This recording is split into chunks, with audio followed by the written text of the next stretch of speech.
majtama'a qaumun fi baitin min buyutillah yatluna kitaballah wa yatadarasunahu fima bainahum illa nazalat alaihimus sakinah wa ghasyiyatuhumur rahmah wa haffat bihimul malaikah wa dzakarahumullahu fiman indah.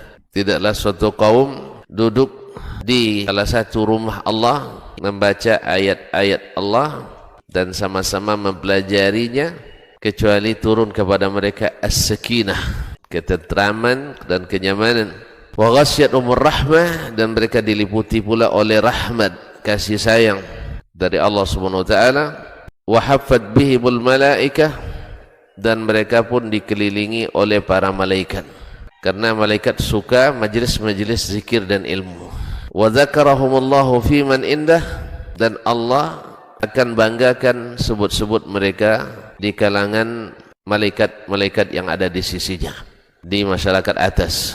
Mudah-mudahan kita termasuk yang sering disebut-sebut di sisi Allah di kalangan para malaikat, dan di akhir majlis ini mudah-mudahan kita pula mendapatkan seperti yang tersebut dalam hadis qudsi, qumu maghfuran lakum, silahkan berangkat meninggalkan majlis ini dalam keadaan diampuni dosa-dosa kalian.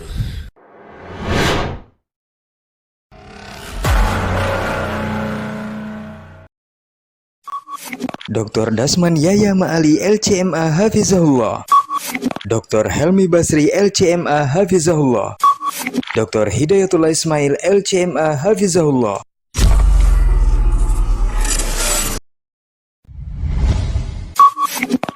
Ikuti dan hadirilah Daurah Ilmiah Islam Safari Dakwah Bangka Belitung. Daurah Ilmiah Islam Safari Dakwah Bangka Belitung. Ustadz Dr. Dasman Yahya Ma'ali LCMA Hafizahullahu Ta'ala. Ustadz Dr. Dasman Yahya Ma'ali LCMA Hafizahullahu Ta'ala. Jumat sampai dengan Ahad 4 sampai dengan 6 Rabiul Awal 1444 Hijriah atau 30 September sampai dengan 2 Oktober 2022. Menuntut ilmu itu wajib bagi setiap muslim. Kita belajar karena ingin kita terhormat, derajat kita terangkat. Innal hamdalillah nahmaduhu wa nasta'inuhu wa nastahdihi wa nastaghfiruhu wa natubu ilaih.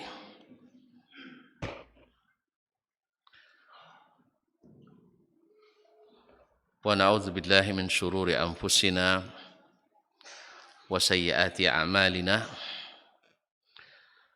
May yahdihillahu fala mudilla lahu wa may yudlil fala hadiya lahu. أشهد أن لا إله إلا الله وحده لا شريك له وأشهد أن محمدا عبده ورسوله لا نبي بعده. يا أيها الذين آمنوا اتقوا الله حق تقاته ولا تموتن إلا وأنتم مسلمون. يا أيها الناس اتقوا ربكم الذي خلقكم من نفس واحدة وخلق منها زوجها وبث منهما رجالا كثيرا ونساء واتقوا الله الذي تساءلون به والأرحام إن الله كان عليكم رقيبا. يا أيها الذين آمنوا اتقوا الله وقولوا قولا سديدا يصلح لكم أعمالكم ويغفر لكم ذنوبكم ومن يطع الله ورسوله فقد فاز فوزا عظيما. أما بعد فإن أصدق الحديث كتاب الله وخير الهدي هدي محمد صلى الله عليه وسلم وشر الأمور محدثاتها وكل محدثة بدعة وكل بدعة ضلالة. معاشر المسلمين معاشر المسلمات من الآباء والأمهات والإخوان والأخوات والبنين والبنات الحاضرين والحاضرات wal musyahidina wal musyahidat awil mustami'ina wal mustami'at. Jemaah duha insyaallah sampai zuhur Masjid Silatul Rahim Bangka Tengah ke provinsi ke Bangka Belitung. Yang saya muliakan, yang saya hormati, yang saya junjung. Alhamdulillah, pagi duha ini menjelang zuhur kita diberikan rahmat oleh Allah SWT. Diberikan curahan hujan, walaupun tak lebat, tapi cukup membasahkan. Mudah-mudahan menyejukkan sesejuk hati, sesejuk iman di dalam hati. Allahumma sayyiban nafi'ah, mutirna bi fadlillahi wa bi rahmatih. Salawat dan salam kepada baginda Nabi alaihi salatu wassalam yang sentiasa memulai majlis dengan memuji, memuja dan menyanjung Allah Subhanahu wa taala sesuai dengan kemuliaannya dan dengan puji-pujian yang selayak dan yang dimiliki Allah Subhanahu wa taala. Mudah-mudahan kita berselawat terus kepada Nabi alaihi salatu wassalam, karena selawat dan salam kepadanya menyegerakan doa kita dikabulkan. Ada seorang sahabat atau Nabi melihat seorang sahabat berdoa dalam salat tanpa memuji dan tanpa berselawat. Lalu kata Nabi SAW, ta'ajjal ar-rajul. Ini orang ta'ajjul, tergesa-gesa. Lalu Nabi mengatakan, apabila seseorang berdoa hendaklah memuji Allah, kemudian bersalawat dan salam kepadaku. Ma'asyarul kiram dirahmati Allah, itu sebab itu Imam Ibnul Qayyim rahimahullah dalam Jala'ul Afham menyebutkan salah satu sebab doa segera dikabulkan adalah dengan memulainya dengan selawat dan salam kepada baginda Rasulullah sallallahu alaihi wasallam. Ma'asyarul kiram, terima kasih kepada para panitia dan jemaah di sini. Sebab saya diizinkan duduk lebih tinggi.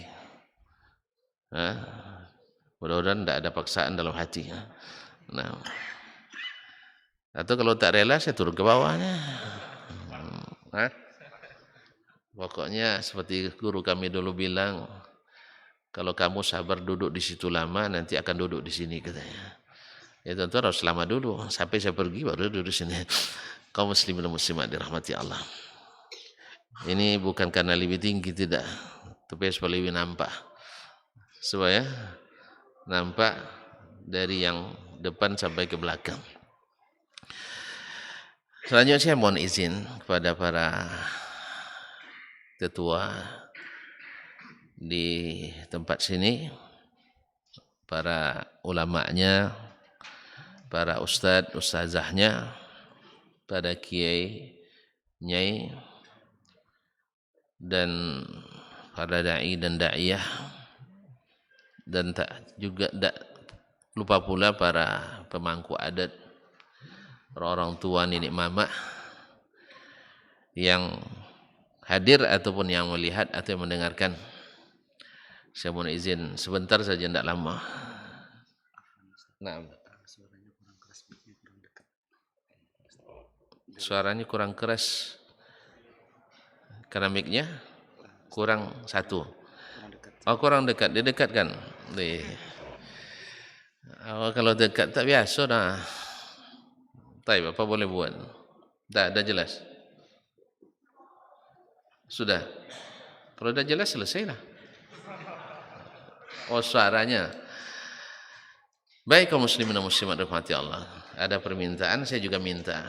Kalau boleh AC di belakang saya dimatikan saja, atau diarahkan ke jemaah. Ya bukan tidak suka, tapi tidak apa namanya, kalau terlalu banyak tak apa. Dah satu-satu. Alhamdulillah. Dari tadi sebenarnya mau bicara tapi segan. Tapi dia tidak segan-segan minta. Terima kasih, jazakallah khair. Kadang-kadang kan harus orang mulai dulu kan baru kita bisa. Nah. Mohon maaf Bapak dan Ibu yang saya muliakan. Pagi ini tema kajian kita wali Allah menurut sunnah. Tentu ada yang bertanya, kenapa tidak menurut Al-Quran dan sunnah? Kenapa harus menurut as-sunnah? Pertama, ini kalau dekat menggema Ustaz. Suara saya kan keras juga sebenarnya. Baik. Ini kesempatan minum nampaknya. Izin ya. Ada yang mau minum? Nah, bismillah.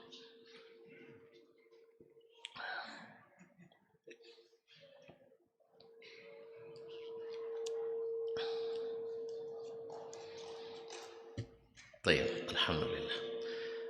Masih. Kaum muslimin dan muslimat yang dirahmati Allah, kenapa menurut as-sunnah? Saya teringat perkataan Imam Asy-Sya'bi dan Imam Makhulus Syami rahmatullahi alaihima wa ala jami'ul ulama al-kiram, lal kitabu ahwaju ila sunnati minas sunnati ila al-kitab. Sesungguhnya Al-Quran lebih membutuhkan as-sunnah daripada as-sunnah membutuhkan Al-Quran.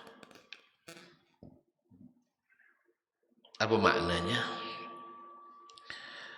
Bila as-sunnah disebut, maka Al-Quran include, termasuk dalamnya. Tidak mungkin orang melaksanakan sunnah kecuali mendahulukan Al-Quranul Karim. Tidak mungkin orang menerapkan sunnah kecuali wajib mendahulukan Al-Quran, karena sunnah mendahulukan Al-Quranul Karim. Tetapi bila sebaliknya, bila orang mengamalkan Al-Quran tanpa as-sunnah, kalau dia sebut dia ahlul Quran, maka dia belum tentu melaksanakan as-sunnah. Buktinya ada dulu aliran Al-Quraniyin, ahli Al-Quran di India dulu, mereka mengingkari sunnah Nabi Sallallahu Alaihi Wasallam. Ini cikal bakalnya dulu sudah ada di zaman akhir zaman sahabat di Basrah. Mereka mengatakan kepada Imran bin Husain, jangan pakai sunnah hadis terus, tapi pakailah Al-Quran. Bukankah Al-Quran sudah lengkap? Ini bahasa Al-Quran sudah lengkap. Maksudnya supaya Al-Quran itu kalau tanpa as-sunnah bisa memecah. Al-Quran tanpa ditafsirkan dengan as-sunnah bisa memecah. Oleh sebab itulah Umar bin Khattab radhiyallahu anhu dan juga Abu Sa'id Al-Khudri, dan juga dari Abdullah bin Umar dan Abdullah bin Abbas radhiyallahu anhum, mereka mengatakan, man hajjaka bil Quran fahajjahu bis sunnah. Siapa yang berhujjah kepadamu dengan Al-Quran, jawab dengan as-sunnah. Apa sebab? Lianna Al-Qur'ana zu wujuh. Karena Al-Quran itu multi tafsir. Karena dia bersifat mutlak dan banyak bersifat umum. Bisa diarahkan ke sini, bisa diarahkan ke sini. Dari mana kita tahu maknanya? Yang dimaksud adalah melalui sunnah Nabi Sallallahu Alaihi Wasallam. Sebab berapa banyak dari bersebab dan bermula daripada menafsirkan ayat Al-Quran tanpa mengikuti as-sunnah, orang kadang membuat pemahaman yang menyimpang daripada agama ini. Semisal, perlu misal juga, perlu contoh yang bikin antum tersinggung atau tersungging. Ini kadang-kadang kalau salah contoh kita tersinggung, orang tuh kayaknya. Ya, harus hati-hati juga, bikin tersinggung lah ya, tersinggung lah. Semisal ada orang nak menyesatkan kita dengan ayat Al-Quran. Contohnya, apa contohnya? Banyak orang berbuat dosa lalu dengan alasan innallaha ghafurur rahim, Allah Maha Pengasih Maha Penyayang. Allah Maha Pengasih Maha Penyayang. Atau orang membolehkan melihat yang diharamkan karena keindahan, dia katakan innallaha jamilun yuhibbul jamal, Allah Maha Indah, suka keindahan, maka dipasangnya foto-foto artis di kamarnya, kan indah itu.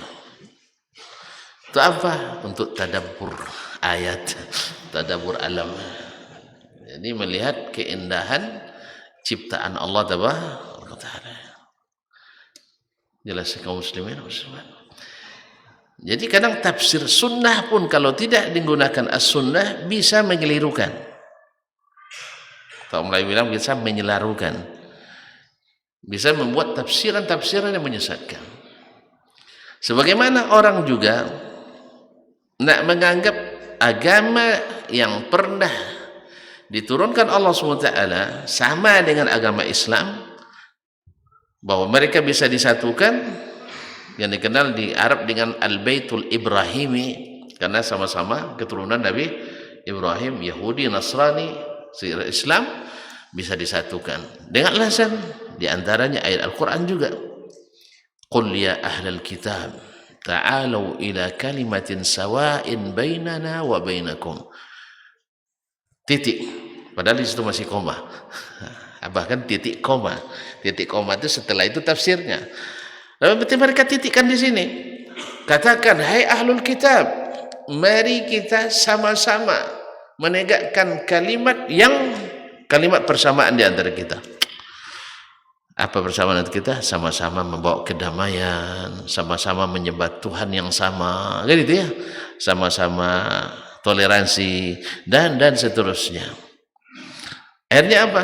Nah kalau begitu kan Islam, Kristen, Yahudi sama, karena Allah sendiri menyuruh kita menegakkan kalimat yang sama. Oleh sebab itu sekali-sekali khutbah di gereja, ya, sekali-kali khutbah di gereja, sekali saja khutbah di masjid. Iya, ada seorang profesor doktor, masya Allah, dengan bangga mengatakan saya lebih sering khutbah di gereja daripada di masjid. Nah, jadi khutbahnya sekali-kali di gereja, sekali saja di masjid. Kiai. La haula wala quwwata. Jadi kaum muslimin muslimat, makanya as-sunnah bila disebut Al-Quran ikut. Tapi kalau Al-Quran saja belum tentu mengikuti as-sunnah.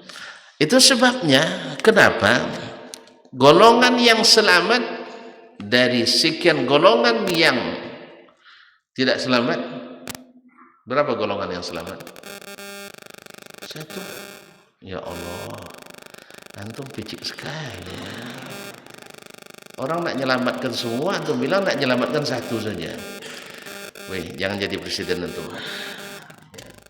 Ma'asyiral kiram dirahmati Allah. Gadai 73 golongan yang terancam, golongan yang disebutkan Nabi akan terjadi di kalangan umat Islam, yang selamat hanya masih satu lagi. Berubah ya Allah. Memang teguh sekali kawan saya. Sebelah sini kita tanya, berapa yang selamat? Satu juga. Antum kedip mata tadi enggak? Enggak main kode-kode. Memang begitu ya. Masya Allah, tabarakallah. Hanya satu. Siapa mereka? Ahlus sunnah. Ahlus sunnah. Ada yang bertanya, Ustaz, kok tidak ada sebutkan ahlul Quran was sunnah? Itulah rahasianya. Karena ahlus sunnah mesti menghormati Al-Quran. Tapi ahlul Quran saja belum tentu. Belum tentu. Belum tentu nyunnah katanya. Gitu ya, subhanallah. Jadi makanya tren as-sunnah itu sejak zaman Nabi lagi, bukan sekarang aja. Menyunnah itu adalah sejak zaman sahabat lagi. Mereka menanyakan, kaifa kana sunnatu Rasulillah sallallahu alaihi wasallam fi kadza, kaifa kana sunnatu Rasulillah sallallahu alaihi wasallam. Jadi bukan tren zaman ini. Kalau antum bilang tren zaman ini, keliru antum. Itu tren sejak awal lagi. Mereka tanyakan tentang sunnah Nabi sallallahu alaihi wasallam, walaupun dengan bahasa yang berbeda. Mereka misalnya menanyakan, "Madza fa'ala Rasulullah sallallahu alaihi wasallam bi kadza?" Atau "Madza qala Rasulullah sallallahu alaihi wasallam bi kadza?" Kadang-kadang mereka menanyakan, "Ma sunnatu Rasulillah sallallahu alaihi wasallam?" Atau "Minas sunnati kadza?" Oleh sebab itu, maka disebutlah siapa wali Allah menurut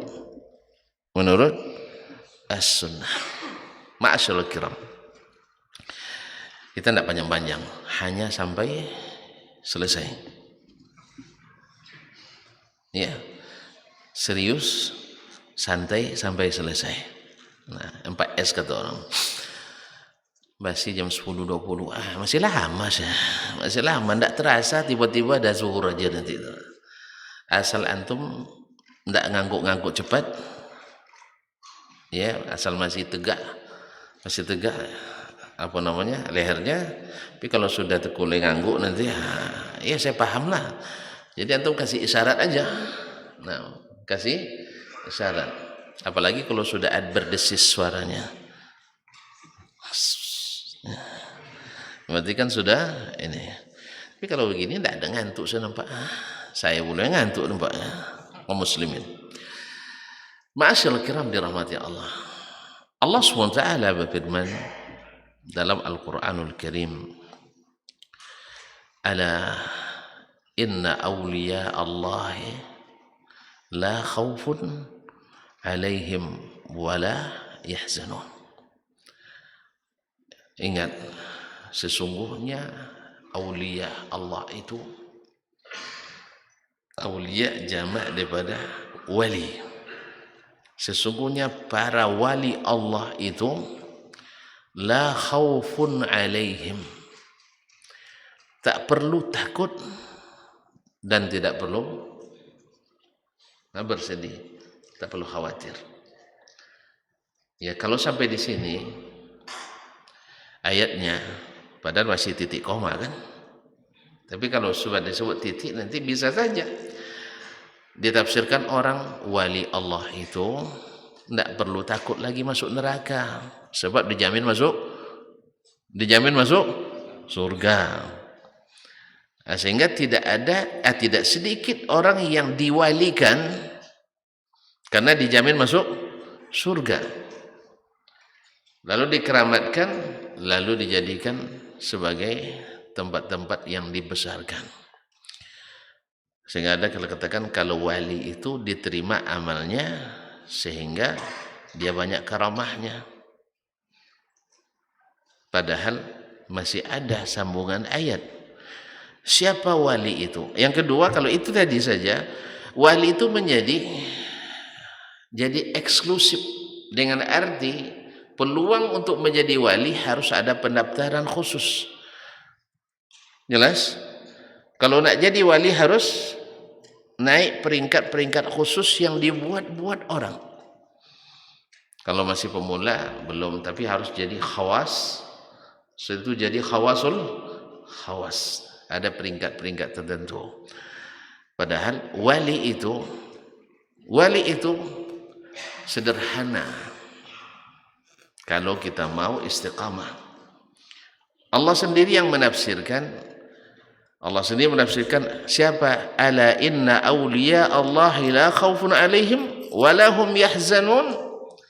Ingat, sesungguhnya wali Allah itu tak perlu takut, tak perlu khawatir. Siapa? Alladzina amanu, orang-orang yang beriman. Wa kanu yattaqun, dan selalu bertakwa. Oleh sebab itu bisa saja Allah berikan kewalian itu kepada masyarakat yang tidak dikenali, orang yang tidak dikenal, padahal dia wali.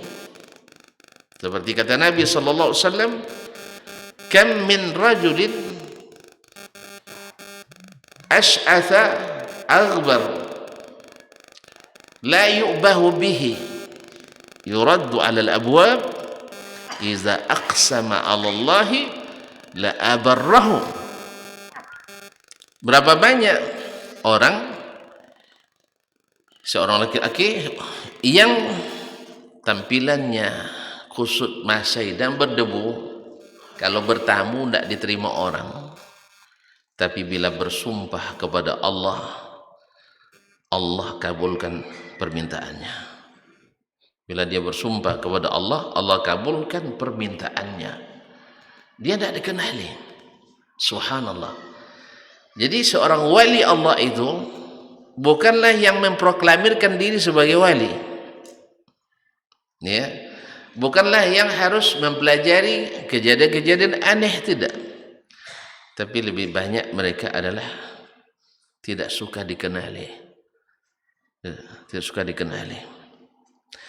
Muhammad ibn Munkadir rahimahullah, seorang ulama besar di Madinah di masa tabi'in, terkenal dengan riwayat hadis dari Jabir bin Abdullah ibn Haram al-Ansari. Jabir adalah sahabat Nabi alaihissalatu wassalam. Beliau adalah orang yang di Madinah di masanya yang paling terkenal dengan ibadah dan zuhudnya, dan disebut doanya juga mustajab. Sampai-sampai Imam Malik rahimahullah mengatakan, Imam Malik tahu kan? Tidak tahu juga. Tidak ada Pak Malik di sini. Pak Malik enggak ada. Ada, kalau ada tunjuk tangan. Enggak ada. Alhamdulillah. Nampaknya tidak sampai Imam Malik ke sini. Mazhab di sini mazhab apa? Syafi'i ya? Oh, mazhab Imam Syafi'i. Alhamdulillah. Berarti Imam Syafi'i sampai sini. Iya. Nah, Imam Syafi'i itu murid Imam Malik. Jadi Imam Malik punya jasa pada orang Bangka yang bermazhab Syafi'i. Berarti itu harus doakan juga tuh. Ya, sampai mazhab muridnya sampai ke sini. Mazhab Imam Syafi'i. Imam Malik rahimahullah, bila dia merasakan sedikit futur, itu ada futur, tahu ya apa maknanya, kurang semangat ya dalam menuntut ilmu atau menyebar ilmu atau beribadah, dia sengaja berkunjung ke Muhammad ibn Munkadir. Sebab melihat beliau bersemangat pun menularkan semangat kepada kita. Kita kan juga kaum muslimin muslimat. Saya kalau terus saja saya di Pekanbaru tidak nengok orang Bangka, mungkin agak futur juga kan. Nah, makanya terima kasih saya kepada panitia di sini, akhirnya semangat lagi untuk segera pulang. Soalnya sudah banyak menanti masalah. Bukan, masih semangat untuk berdakwah lagi terus. InsyaAllah nanti undang lagi, tak masalah. Ini menambah semangat. Karena melihat saudara semangat, kita semangat. Imam Malik melihat Muhammad bin Munkadir, timbul semangatnya kembali. Ma'asyaallah kiram rahmatullah. Ini bagaimana tafsirnya, orang yang bila kita lihat mengingatkan kita kepada Allah Tabaraka wa Ta'ala. Inilah Muhammad Munkadir. Suatu hari dia terjadi musim panas berkepanjangan di Madinah. Oleh itu khalifah waktu itu memerintahkan untuk salat al-istisqa. Ini kalau kita disuruh berdoa istisqa, kadang ngiri-ngiri sedap juga. Ya, kalau turun hujan, oke lah. Tapi kalau tidak turun hujan, Disalahkan tukang doa, ya enggak? Siapa doa? Ustaz Dasman. Iyalah, mana makbul doa kan, iya kan? Jadi antum pernah sholat istisqa lah. Jadi imam coba sekali. Kalau tidak sempat tak hujan orang lain rasanya ya. Tak doa. Nah, Muhammad bin Munkadir yang begitu zuhud, ahli ibadah, rahimahullah taala, beliau berdoa tapi tak turun hujan. Tak turun hujan. Akhirnya beliau sendiri, jangan-jangan gara-gara saya kurang ikhlas dalam berdoa tadi. Karena di depan orang ramai. Di depan orang ramai. Walaupun tidak semestinya, tidak mesti dia yang salah. Sebab di zaman Nabi Musa, di hadis Sahih Bukhari disebutkan, Musa diperintahkan Allah untuk salat istisqa, berkumpul 70.000 orang di dalamnya. Nabi yang berdoa, Nabi Ulul Azmi, di atas wali lagi. Tetapi beliau tidak dikabulkan doanya, tidak turun hujan. Padahal sudah Nabi yang dapat wahyu, kalimullah Musa alaihissalam. Ternyata di dalamnya ada orang yang bermaksiat. Tetapi Muhammad bin Munkadir tidak serta-merta menuduh jemaah. Kalau kita mungkin ustaz menuduh jemaah, dah. Akhirnya dia, jangan-jangan saya yang kurang ikhlas, atau ada dosa saya yang menghalangi doa tidak terkabul. Maka malam-malam hari dia sendiri menyelinap di tengah, ketika orang sedang tidur malam, dia pergi ke Masjid Nabawi, ingin berdoa di Ar-Raudhah Asy-Syarifah, doa sendiri di depan, tidak ada orang yang melihat lagi. Kalau ada orang yang beribadah di tempat yang tak terlihat oleh orang, masih ada riyanya? Masih ada riyanya? Ya Syekh, orang beribadah sembunyi-sembunyi, masih ada riyanya? Riya tidak tahu, bukan nama orang, jangan salah paham. Lawan ikhlas. Orang sengaja menyembunyikan ibadahnya, mungkin riya lagi? Hah? Kerana pertanyaannya tidak paham nampaknya. Mungkin Ustaz, sebab sudah disiapkan media untuk konferensi pers. Oh iyalah, itu setelahnya. Dia sengaja menyembunyikan amalnya di tengah malam supaya tak terlihat oleh orang lain. Mungkin riya? Tidak, pasti ikhlas. Dia berdoa. Ternyata sesampai di masjid, kan dulu Masjid Nabawi tidak macam sekarang. Sekarang lebih terang pula daripada di luar lagi kan. Dulu gelap, tak ada lampu. Dia terdengar sayup-sayup orang berdoa. Orang berdoa. Lalu dia dengar apa doanya? Allahumma inni aqsamtu alaika illa saqaitahum. Allahumma inni aqsamtu alaika illa saqaitahum. Allahumma inni aqsamtu alaika illa saqaitahum. Ya Allah, aku meminta kepadamu dengan dengan sungguh-sungguh bersumpah kepadamu, engkau mesti turunkan hujan kepada mereka. Allah, dipaksanya Allah menurunkan hujan. Gitu bahasanya. Saya bersumpah saya tak akan beranjak di sini sampai engkau turunkan hujan kepada mereka. Lalu Muhammad bin Munkadir, subhanallah, ternyata sudah didahului oleh orang lain. Marah dia. Hah? Awak kena dahului berdoa, marah juga. Kamu kenapa pandai-pandai sendiri? Kau muslimin muslimat dirahmati Allah, enggak? Muhammad bin Munkadir, setelah belum selesai orang itu berdoa, hujan mulai turun. Lalu dia pergi, merasa ada yang datang, kan terasa olehnya. Muhammad Munkadir datang, dia pun segera cabut, pergi orang tadi. Nah, Muhammad bin Munkadir ingin mengetahui siapa orang ini, karena ini doanya nampak langsung oleh dia, doanya diijabah oleh Allah. Seperti dalam hadis tadi, seorang yang tak dikenal kalau bertamu tak diterima, ya kan? Kalau alhamdulillah bertamu diterima kan? Masih diterima kan? Ayolah, diterima. Tapi belum tentu doa dikabul. Tapi ini orang tidak diterima kalau tidak terkenal. Tapi bila bersumpah kepada Allah, la abarrahu, Allah akan ijabah permintaan sumpahnya tadi. Belum selesai dia turun hujan. Merasa ada yang datang, dia pun lari. Pergi, tidak mau diketahui orang. Akhirnya Muhammad Qadir membuntuti dari jauh, dari belakang. Oh, rumahnya ternyata di sudut kota Madinah. Muhammad Qadir tidak mungkin malam-malam itu bertamu kepadanya. Dia berniat besok pagi saya harus belajar ke orang ini.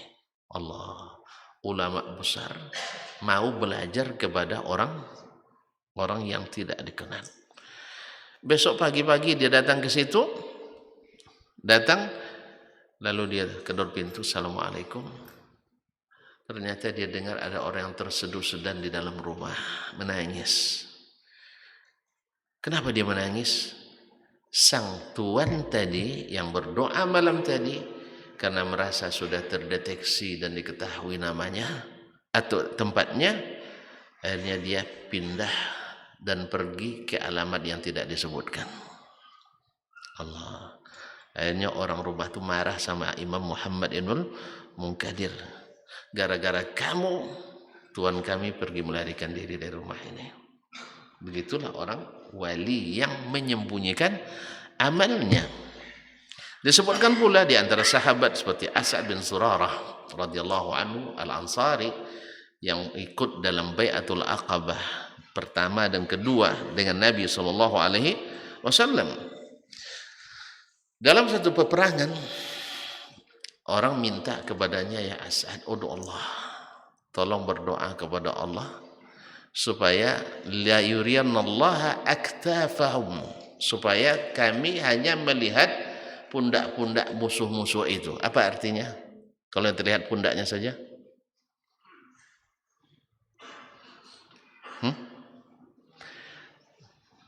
Kalau pundaknya saja yang terlihat, maknanya melarikan diri. Antum mantap. Nah, silakan Syekh. Fadhal Syekh. Fadhal Syekh. Fadhal. Murian. Nah. Jazakallah khair. Barakallahu fiik. Nah. Coba lihat. Sekarang dia maju, apa yang terlihat? Mukanya. Kalau dia membalik, coba. Apa yang terlihat? Punggungnya. Jadi bahasa isyarat. Kalau yang terlihat hanya pundak musuh, berarti musuh cepat melarikan diri. Kalau musuh lari, ya kita menang. Kalau dia berdoa, Allahumma arina aktafahum, subhanallah, menang. Musuh tak lama melarikan diri. Melihat doanya mustajab, atau biasa pula pasukan besok minta lagi, doa lagi. Subhanallah kaum muslimin dan muslimat. Ternyata kita punya syekh yang bila doanya mustajab, kita tidak perlu perang lama-lama, menang. Kan itu yang diinginkan kan? Ya tidak salah mereka. Akhirnya mereka datang lagi ke As'ad bin Zurarah radhiyallahu taala anhu. Ya As'ad, tolong doa lagi supaya kita diberikan kemenangan, supaya yang terlihat adalah pundak-pundak musuh. Kali ini As'ad sudah merasa ini orang sudah mulai meninggikan saya, mengkultuskan saya. Apa dia doa? Baik, saya berdoa. Allahumma arina aktafahum wa alhiqna bis salihina bin nabi wa ashabi. Ya Allah, perlihatkan kepada kami punggung-punggung mereka dan tolong gabungkan saya dengan nabi dan para sahabat yang telah mendahului. Apa maknanya? Beri pasukan ini kemenangan dan saya ikut syahid dalam peperangan ini. Subhanallah, Allah kabulkan.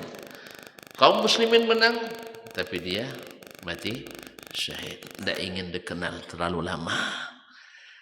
2 kali saja. Kalau kita Masya Allah sempat tergabul sekali, panggil seluruh media yang ada. Apalagi sekarang di zaman medsos ini, alhamdulillah, pas datang ke masjid silaturahim 2 hari tidak hujan, langsung hujan. Iya kan? Langsung hujan. Akhirnya wali Allah menurut Allah musta'an. Kaum muslimin dan muslimat dirahmati Allah. Itulah mereka. Dalam satu peperangan lagi, di situ ada seorang ulama terkenal juga, Muhammad ibn Wasi', ahli ibadah.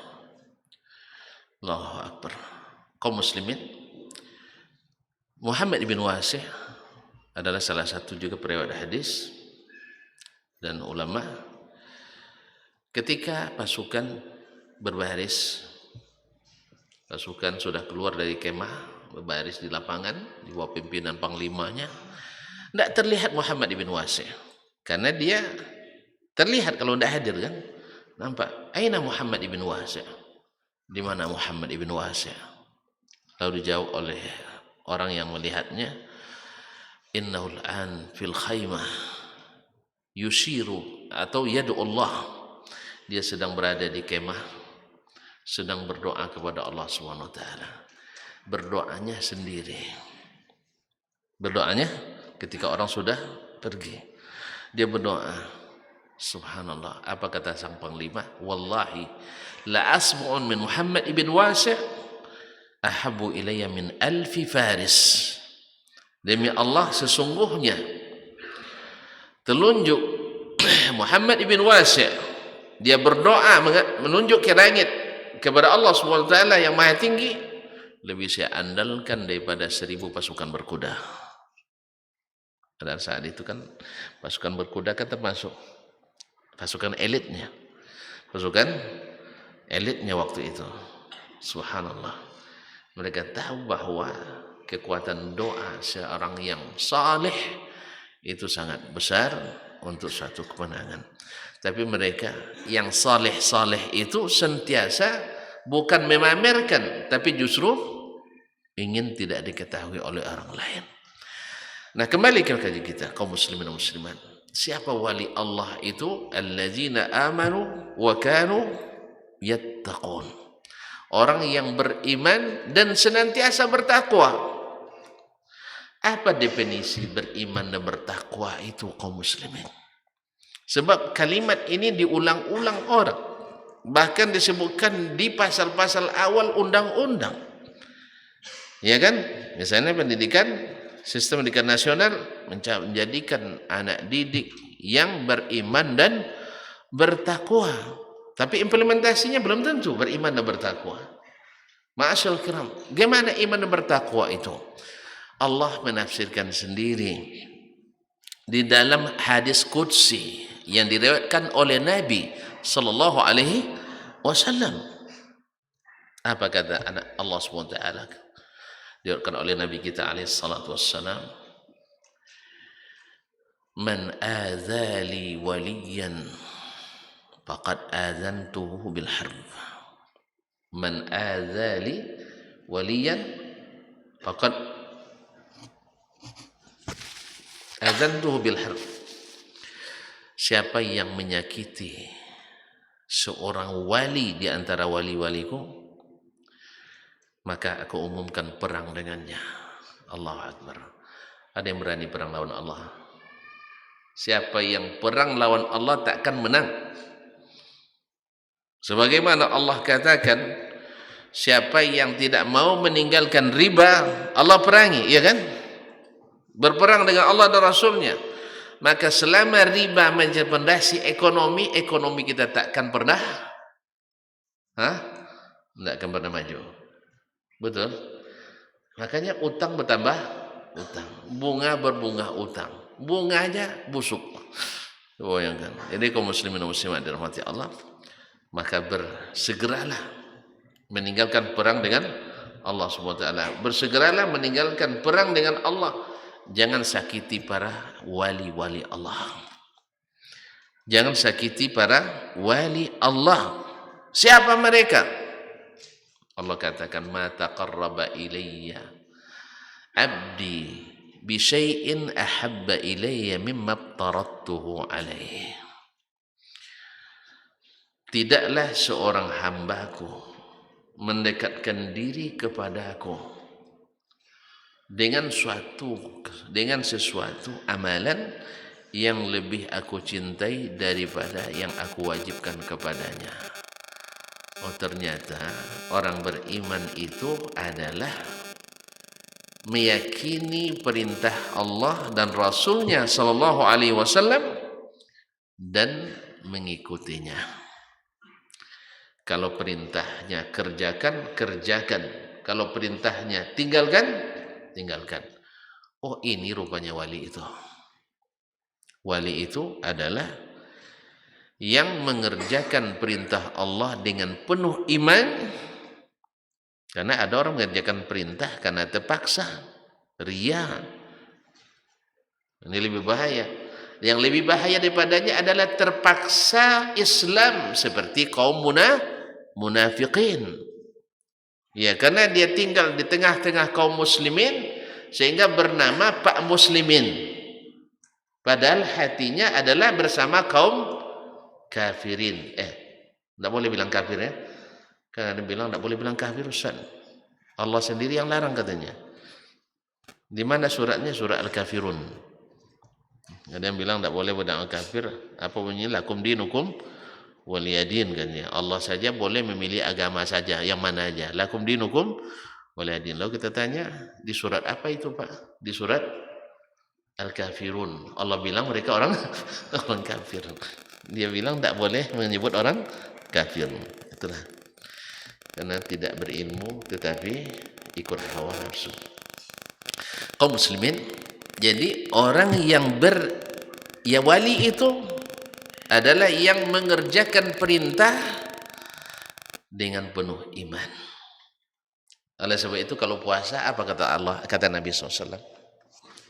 Kalau kita puasa, man shama Ramadhana imanan, karena beriman, bukan karena ikut-ikutan, bukan karena ikut-ikutan. Karena tradisi orang sini puasa, puasa pula. Karena tradisi orang Jumatan, Jumatan pula. Ini belum. Harus imanan, dengan penuh keimanan, sehingga kita mencintainya, sehingga kita mengharapkan kedatangannya dan sedih dengan kepergiannya. Kemudian wahtisaban, dan berharap pahala. Jadi bukan berharap amprah. Jelas? Itu tidak mau amprah. Antum ya kerja di mana? Tidak pernah dikaji ya? Sudah jadi bos barangkali. Kaum muslimin dan muslimat dirahmati Allah. Bukan karena berharap selain pahala. Walaupun diberikan pahala dan selain pahala. Kan bedanya di situ aja. Orang yang berharap pahala lalu diberikan selain pahala, itu tidak masalah. Tapi kalau yang berharap selain pahala berarti karena selain Allah tabaraka wa taala, maka Allah tak berikan. Mungkin yang kita dapatkan adalah yang kita niatkan. Kaum muslimin, kaum muslimat yang dirahmati Allah Subhanahu wa taala. Jadi yang beriman dan bertakwa itu adalah yang melaksanakan yang diperintahkan atau meninggalkan yang dilarang atas dasar iman. Atas dasar iman. Oleh sebab itu maka yang wali yang dimaksud Allah adalah ma taqarraba ilayya 'abdi bi syai'in ahabba ilayya mimma aftaradtuhu alaih. Tidaklah ada sesuatu yang paling aku cintai dari seorang hamba yang ingin mendekatkan diri kepadaku dari apa yang aku wajibkan kepadanya. Berarti yang wali itu yang melaksanakan perintah, bukan yang punya kelakuan aneh-aneh. Ya, bukan yang punya kelakuan aneh-aneh, apalagi sampai gila pula.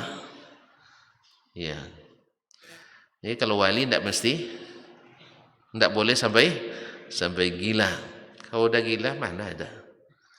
Jadi kaum muslimin dan muslimat, wali kita adalah yang sadar, yang senantiasa mengikuti tunjuk ajar, yaitu yang dia kerjakan yang diperintahkan dan ditinggalkan apa yang dilarang Allah Subhanahu wa ta'ala. Nah, mereka juga punya skala prioritas.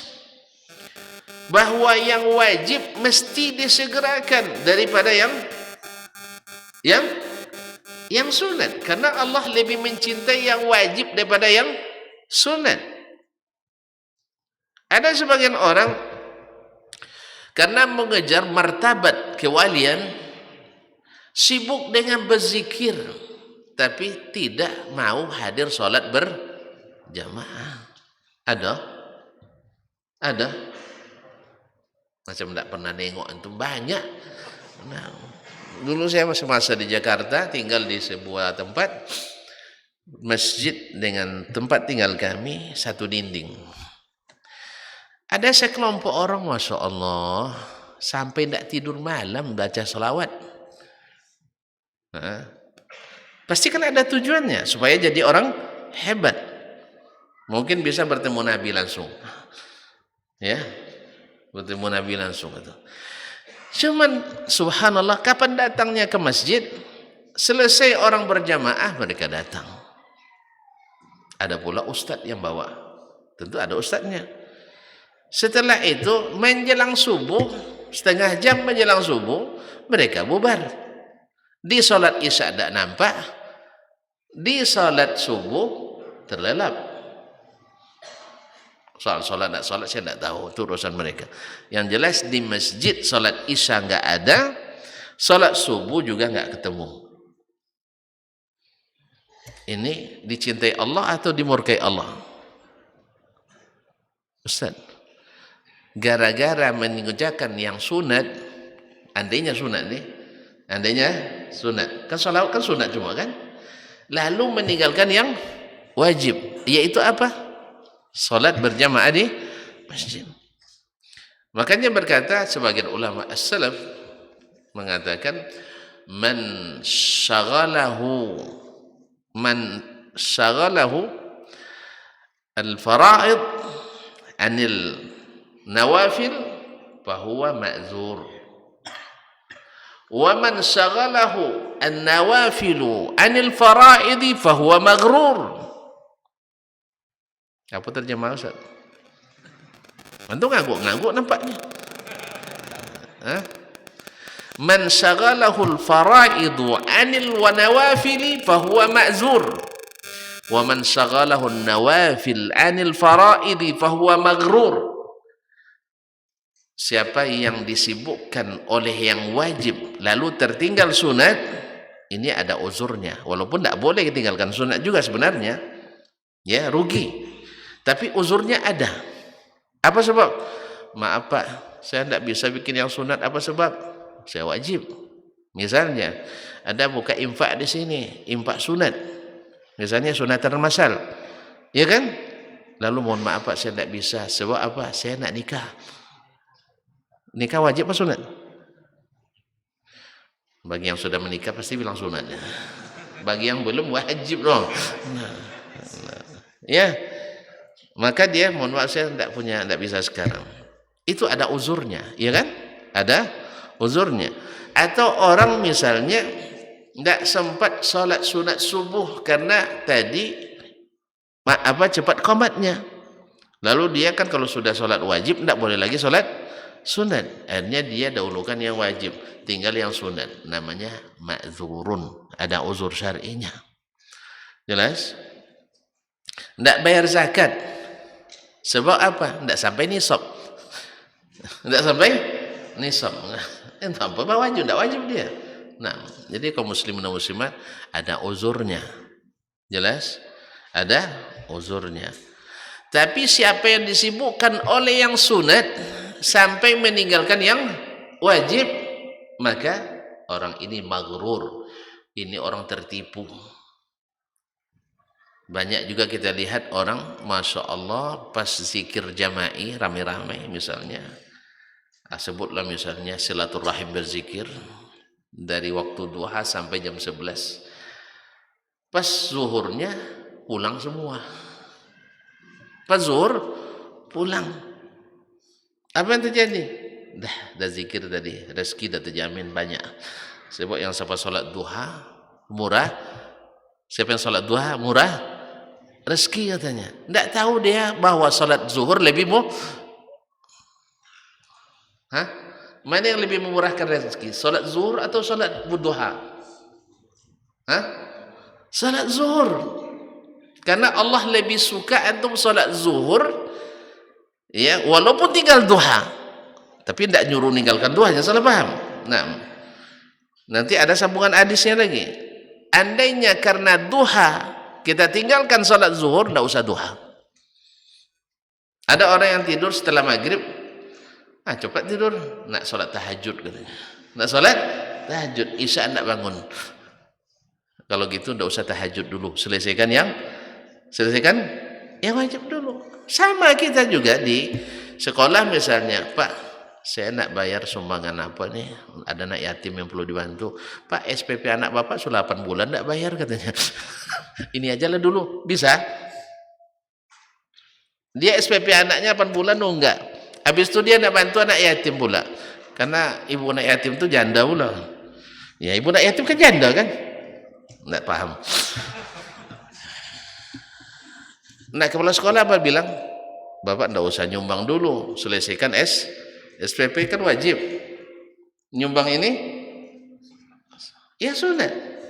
Jadi siapa yang disibukkan oleh yang sunat meninggalkan yang wajib, ini maghrur. Ada lagi kejadian, subhanallah, pas wudu di tempat wudu ramai luar biasa, putih-putih, masya Allah. Putih kan lambang suci kan, iya kan? Putih kan lambang kesucian. Nabi suka warna putih memang, pakaian warna putih.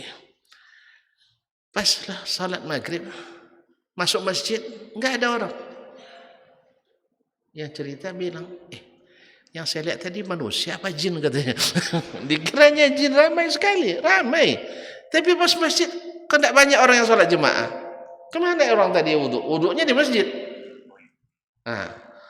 Rupanya selesai salat maghrib, keluarlah kawan tuh, tengok kuburan ramai orang. Rupanya ziarah kubur dulu. Ziarah kubur hukumnya sunat. Kalau salat maghrib wajib. Salat di kubur gitu. Kaum muslimin dan muslimat, antum disuruh salat di masjid oleh siapa?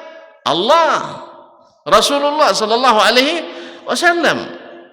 Tapi mereka ternyata sibuk mengejar ziarah kubur karena ada kuburan sunan. Titik-titik. Nah, ada sunan di situ.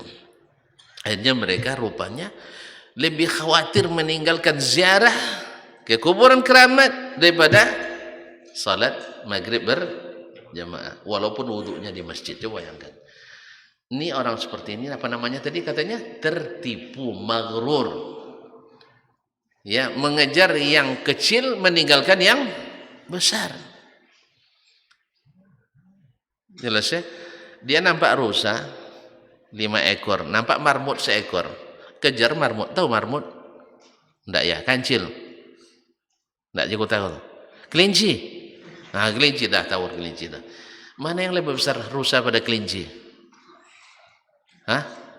Terus antum kejar rusa apa kejar kelinci? Rusa. Enggak tahu rusa ya. Mana yang besar, rusa apa kelinci? Masih tengok kan lah rusa sama kelinci. Mana yang lebih besar? Rusa. Mana yang lebih enak? Rusa. Tapi gara-gara gara kelinci yang satu, antum kejar kelinci ini cantik cantik bentuknya. Rusa kan bercabang-cabang tanduknya kan tidak cantik nampaknya. Akhirnya dikejarnya kelinci. Akhirnya rusa dia tinggalkan. Jadi mengejar amalan-amalan yang kadang-kadang belum tentu disyariatkan, meninggalkan yang jelas-jelas disyariatkan. Yang seperti ini namanya maghrur. Mungkin jadi wali yang seperti ini. Mungkin, tapi bukan waliur rahman, tapi wali. Antum yang bilang, tidak saya.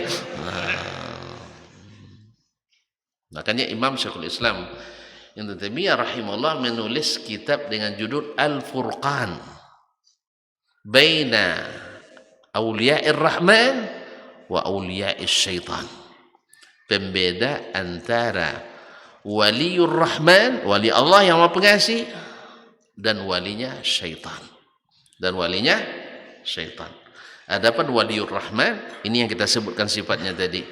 Sibuk melaksanakan yang wajib, kemudian ditambah dengan yang sunat. Bukan sibuk karena yang sunat, meninggalkan yang wajib.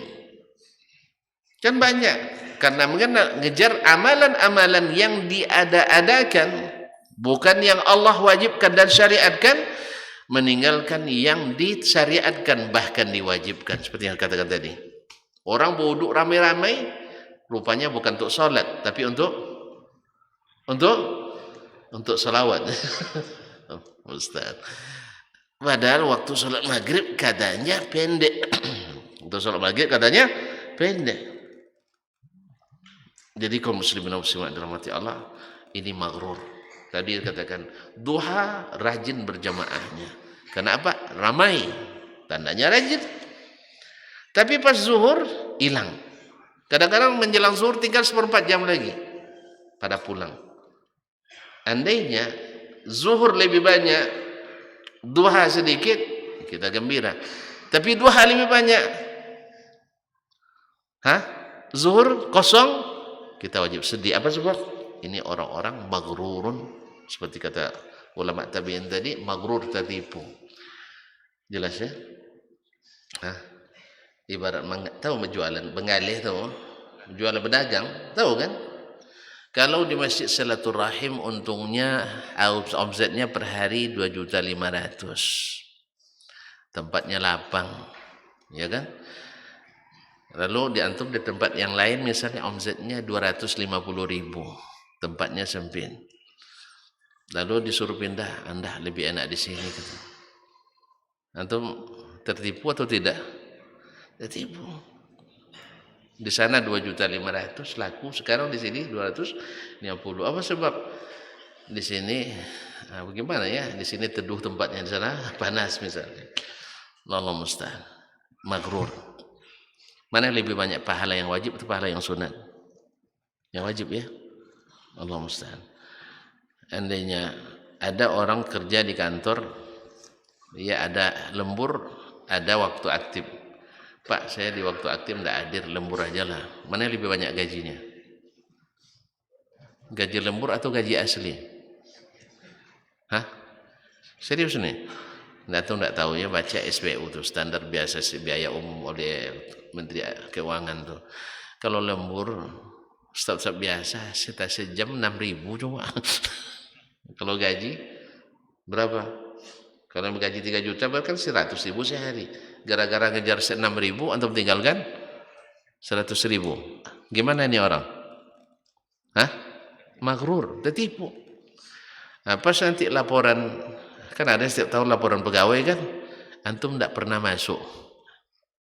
Naik gaji? Enggak. Mungkin pangkat juga turunkan, enggak pernah masuk setahun. Yang seperti ini mungkin jadi wali?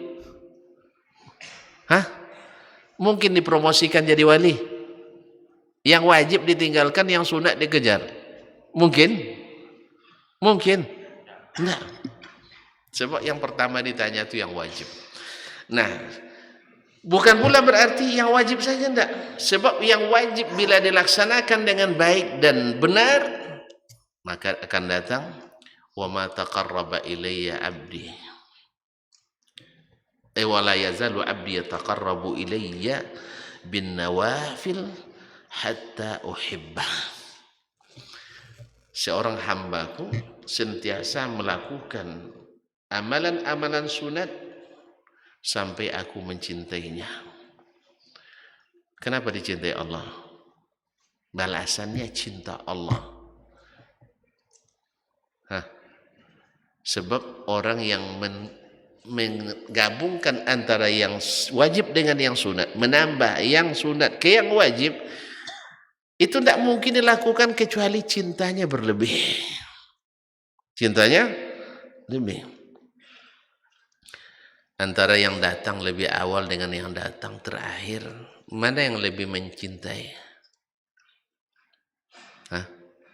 Orang yang datang sholat sebelum azan dengan yang datang salat setelah qamat. Mana yang lebih mencintai salat? Hah? Ya, tentu udah mulai melemah semangat nampak. Hah? Pasti yang datang lebih awal lebih cinta. Buktinya dia bersemangat. Antum kalau datang orang yang kau cintai, semangat enggak menyambutnya? Semangat kan? Kalau enggak dicintai, kalian aja lah pergi kan? Ya kan? Kalau bersemangat antum sedang cinta pada orang rumah, orang istri misalnya, itu semangat pulangnya menggebu-gebu. Apalagi pas dia telepon sama anak, mana ibumu? Sholat pak, katanya. Alhamdulillah, dia sholat sekarang. Soalnya 2 pekan dia tidak pulang kan? Tidak paham. Ini banyak di bawah umur di sini nampaknya. Bukan syukur sholatnya bang. Tidak paham, alhamdulillah. Ini telepon anaknya ngangkat. Mama di mana nak? Lagi sholat pak katanya. Alhamdulillah. Sebab dia tugas luar kota 2 pekan. Tidak pulang-pulang. Pas pulang istrinya sholat pula. Mustajab doanya. Udah mulai paham nampak. Mustajab doanya. Itu kalau sedang cinta. Kalau tidak, nak sholat nanda, tak ada semangat pulang. Iya kan? Iya. Cobalah merantau dulu 2 hari. Kalau semangat pulang berarti cinta tuh. Jadi kaum muslimin dan muslimat, orang yang lebih awal datang pasti karena cintanya kepada sholat. Dan otomatis cinta ini berbuah hasil karena orang lebih awal datang lebih banyak berbuat yang sunat. Sah? Lebih banyak dapat sunatnya. Dan dia tidak tergesa-gesa. Apalagi kalau dia menikmati berlama-lama dengan kekasih. Oleh sebab itu dia pun pulangnya tidak segera. Pokoknya asal sedang cinta, kita tak tahu waktu berlalu.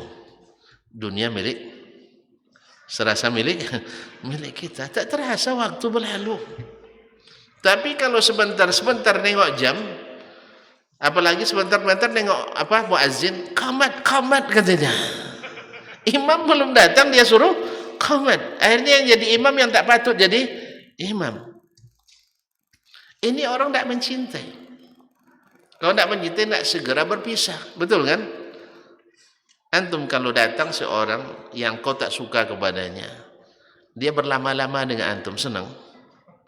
Enggak kan? Ada aja kesibukan. Iya kan? Sebentar nelpon, sebentar nengok WA aja gitu. Enggak juga ngerti-ngerti orang ini kapan perginya. Nah, tapi kalau orang dicintai enggak, kita senang lama dengannya. Makanya selesai sholat dia pun lama menunggu, zikir dulu, lepas itu sholat sunat dulu. Bahkan walaupun tidak ada sholat sunat setelahnya seperti subuh dan asar misalnya, dia akan menunggu pula sampai terbit matahari. Nah yang seperti ini, al-jaza'u min jinsil amal, itu berlaku.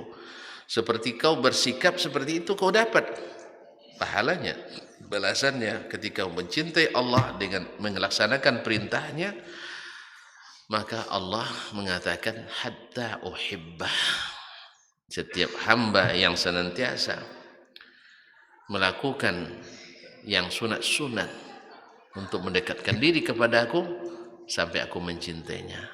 Wa idza ahbabtuhu, bila aku mencintainya, ini natijahnya kaum muslimin, datanglah karamah. Karamah itu bukan salat Jumat di Masjid Haram tiap kanda. Ya, ini baca dulu.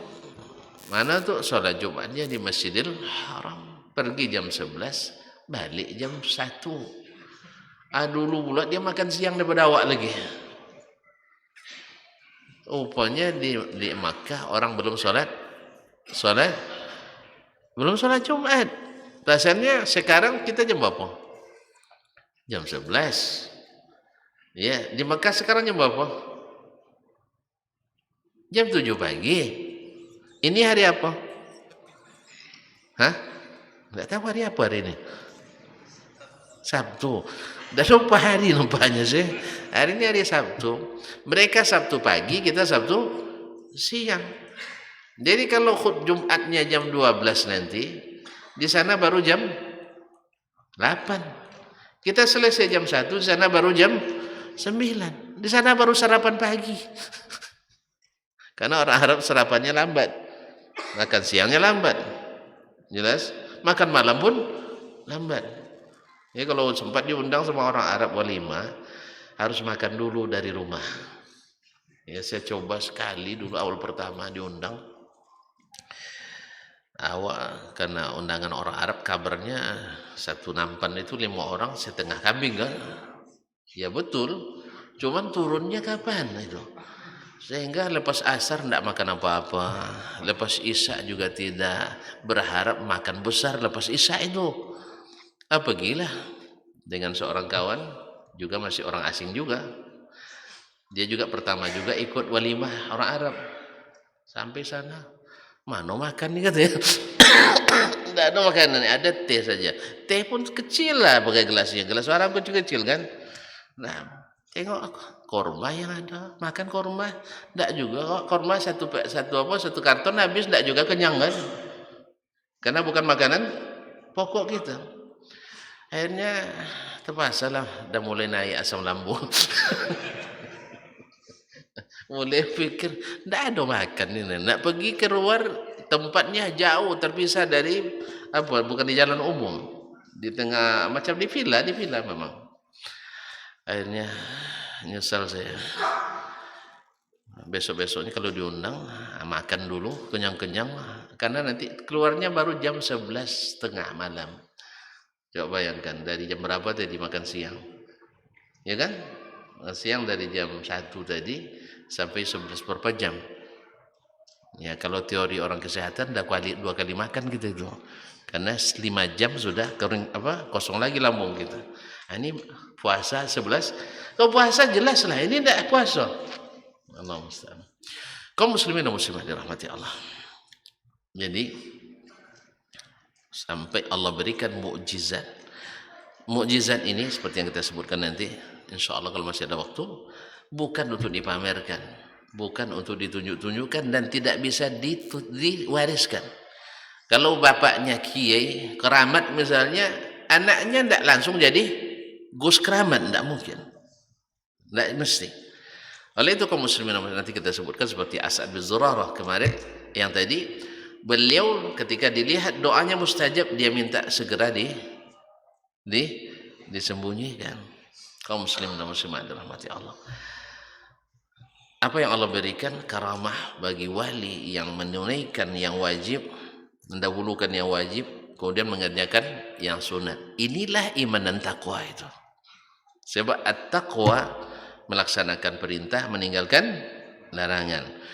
Iman itu apa? Dengan penuh keyakinan bahwa ini perintah Allah dan kita akan bertemu dengannya. Apa yang kita ambil nanti yaitu hasil amal ini. Nah, bila ini dilakukan, diikuti dengan sunat-sunat sebagai tanda cinta, Allah balas dengan cinta pula. Hatta uhibbah, sampai aku mencintainya. Dan ini yang derajat, ini yang susah. Seperti kata Umar bin Khattab radhiyallahu taala anhu, "Laisa sya'nu an tuhib, walakinna sya'na kulla sya'ni an tuhab." Bukanlah masalahnya kamu mencintai. Semua orang siap untuk mencintai, tapi apakah cintanya bertepuk sebelah tangan atau cintanya berbalas dengan kesayangan? Ya. Jadi masalahnya bukan mencintai. Orang banyak, apalagi berlagu cinta, itu paling banyak tuh. Tetapi bukan itu. Tapi yang jelas kamu dicintai atau tidak. Nah, apa buktinya cinta Allah? Fa iza ahbabtuhu kuntu sam'ahu alladhi yasma'u bih wa yadahu allati yabtishu biha wa rijlahu allati yamshi biha.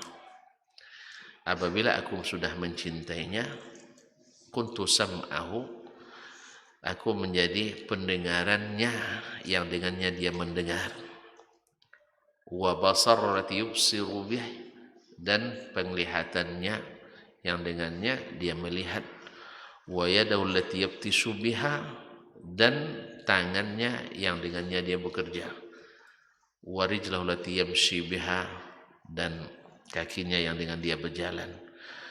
Maknanya apa? Ini tidak makna takwil. Orang Arab selalu menyebut kalau kita menjadi orang yang membantu dan menolong terus disebut kaki tangan. Berarti bukan takwil ini, maknanya benar. Bukan seperti yang ditafsirkan oleh sebagian aliran yang keliru dalam menafsirkan ini, akhirnya Allah menyatu dengan kita. Bukan. Nabi SAW imamnya para aulia. Nabi imamnya para wali semuanya. Imamnya orang beriman dan bertakwa. Tidak pernah mengklaim Allah menyatu dalam dirinya. Berarti kalau ada yang mengatakan menyatu dengan Allah, berarti bukan ahlu. Dah lupa di pangkal kaji. Diulang lagi dari awal nampaknya. Bukan lagi ahlu as-sunnah. Kata dia dah bilang, Nabi itu adalah sunnah, sah? Jadi kalau Nabi tak pernah mengklaim bahawa dia menyatu dengan Allah, berarti dia yang mengklaim menyatu dengan Allah namanya ahlu non sunnah. Ya, bukan ahli sunnah. Apa sebab? Sebab pemilik sunnah itu yaitu Rasulullah sallallahu alaihi wasallam, dia wali apa tidak? Wali apa tidak? Nabi. Wali. Makanya siapapun yang memerangi Nabi diperangi Allah SWT. Yang paling dahsyat memerangi, paling dahsyat diperangi Allah SWT. Lihat Persia, ketika surat Nabi datang, dirobek-robeknya surat Nabi, dibunuhnya utusan Nabi. Persia yang menjadi adik kuasa masa itu yang pertama hancur. Dan sampai hari ini tak bangkit-bangkit lagi. Jelas? Yang coba-coba memerangi wali Allah SWT.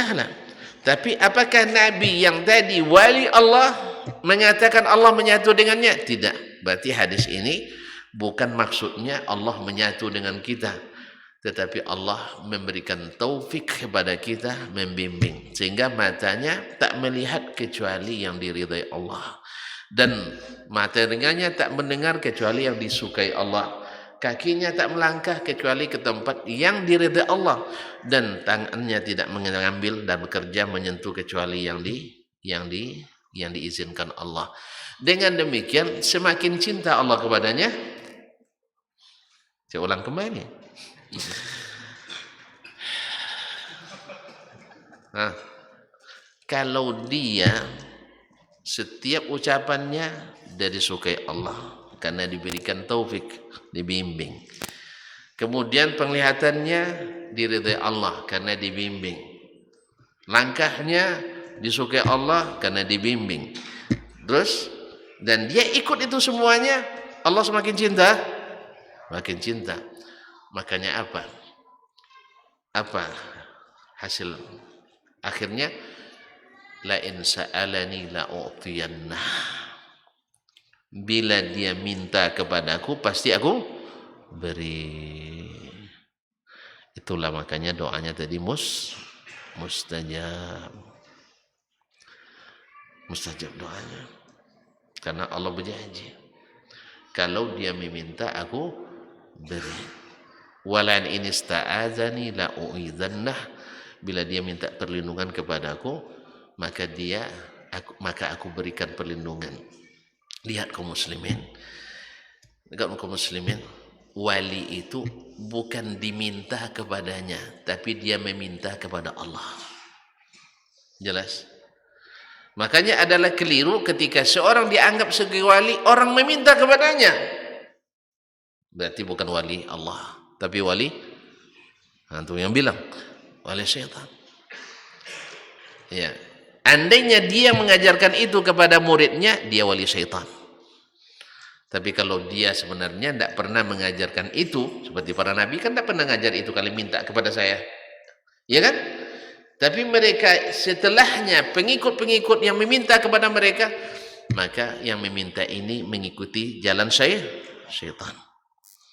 Jadi lihat, wali yang dikatakan Allah itu tetap memintanya kepada Allah, bukan dia yang punya kuasa sendiri. Kalau ada yang sudah merasa punya kuasa sendiri dan menganggap diri sebagai wali, ini sebenarnya bukan wali Allah tapi wali syaitan. Jangan-jangan ini adalah sebagai sebagai mendapat titisan dari syaitan, bukan sebagai karamah yang Allah berikan. Makanya tidak sedikit orang punya sihir tapi pakai kamuflase sebagai wali. Dia punya kejadian-kejadian aneh karena bantuan syaitan kepadanya, padahal sebenarnya adalah musuh Allah tabaraka wa ta'ala. Ada seorang yang masya Allah kiai punya pesantren, setiap Jumat sholatnya di Masjidil Haram, ya. Kemudian dia punya khadam. Kalau sudah punya khadam itu, lihatin, kalau sudah punya khadam, atau khuddam asli katanya itu para pembantu dari kalangan jin. Kalau sudah pakai jin, tidak ada yang gratis. Itu pasukan khusus, itu mahal bayarnya. Kadang harus menjual akidah.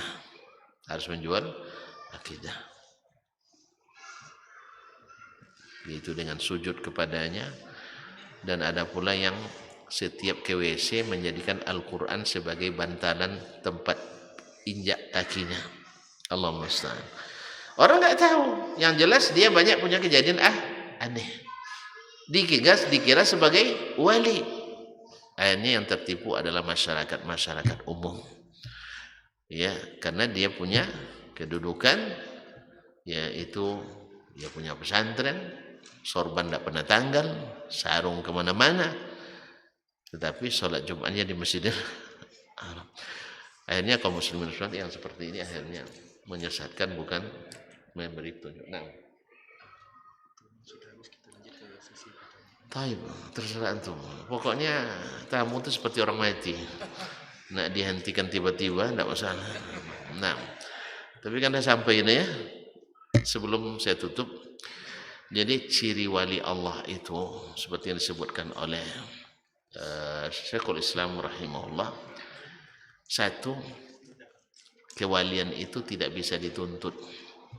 Kalau pakai ada pelajaran khusus untuk jadi wali atau pendaftaran khusus jadi wali, itu bukan wali Allah tapi wali syaitan. Yang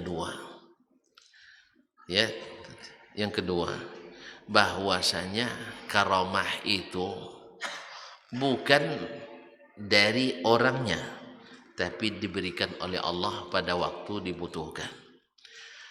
Yang ketiga, jadi bukan suatu keahlian. Karamah itu bukan keahlian, tapi adalah pemberian dan karunia. Di saat dibutuhkan datang. Yang keempat, bahwa itu diminta kepada Allah, bukan hasil karya seorang wali. Karamah itu adalah diminta kepada Allah, bukan karya seorang wali. Yang kelima, wali Allah itu tidak diwariskan. Cucu jadi datuk jadi wali, cucu belum tentu, anak tidak.